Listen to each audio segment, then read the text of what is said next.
3 साल बाद ओकोनेल अपराध के कारण जेल में था। एक अजनबी भाई बहन उससे मिलने आए और मृत्यु के शहर का स्थान जानना चाहते थे। बहन इवलिन संग्रहालय की लाइब्रेरियन थी। एक दिन जब वह किताबें व्यवस्थित कर रही थी तो उसने प्रदर्शनी कक्ष में आवाज सुनी। हिम्मत करके उसने देखा तो पता चला कि यह उसके भाई जोनाथन की शरारत थी। बहन के गुस्से को देखकर जोनाथन ने उससे एक रहस्यमय डिब्बा दिया। पुरातत्व प्रेमी बहन को यह बहुत पसंद आया।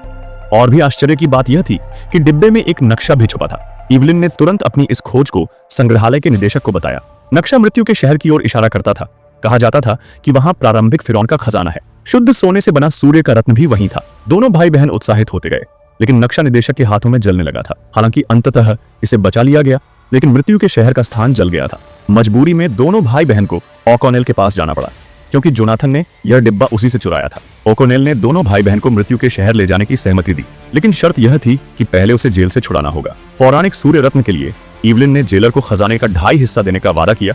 तब जाकर जेलर ने उसे छोड़ने की सहमति दी। अगले दिन चारों ने साथ मिलकर खजाना खोजने की यात्रा शुरू की। तैयार होने के बाद ओकोनेल बहुत सुंदर लग रहा था, जिससे इवलिन का दिल धड़कने लगा। लेकिन उन्हें यह नहीं पता था कि जहाज पर एक और टीम भी मृत्यु के शहर जाने वाली थी। उनका मार्गदर्शक बेनी था, वही व्यक्ति जिसने युद्ध क्षेत्र में ओकोनेल की छोड़कर भाग गया था। ओकोनेल को यह व्यक्ति को देखकर गुस्सा आया, इसलिए उसने शतरंज की बिसात को पानी में फेंक दिया। लेकिन जब उसने मुड़कर देखा तो डेक पर कुछ नए पद चिन्ह थे। साफ तौर पर कोई चुपके से जहाज पर चढ़ गया था और इन लोगों का लक्ष्य इवलिन थी। इवलिन के बोलने से पहले ही ओकोनेल उसे बचाने पहुंच गया। लड़ाई के दौरान उसने गलती से दीपक पर मार दी, जिससे पूरा कमरा जलने लगा। ओकोनेल और इवलिन तुरंत भाग निकले।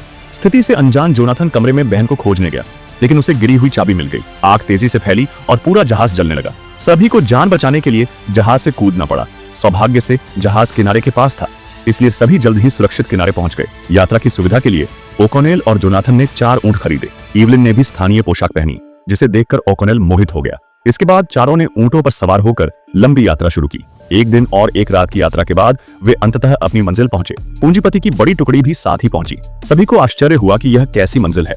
यहाँ तो सिर्फ खाली जमीन दिख रही थी। ओकोनेल ने सभी से थोड़ा इंतजार करने को कहा। अगले पल का दृश्य सभी के लिए आश्चर्यजनक था। जैसे ही सूरज धीरे धीरे उगा, पौराणिक मृत्यु का शहर भी धीरे धीरे प्रकट हुआ। किसी ने सोचा भी नहीं था कि मृत्यु का शहर वास्तव में मौजूद है। तो खज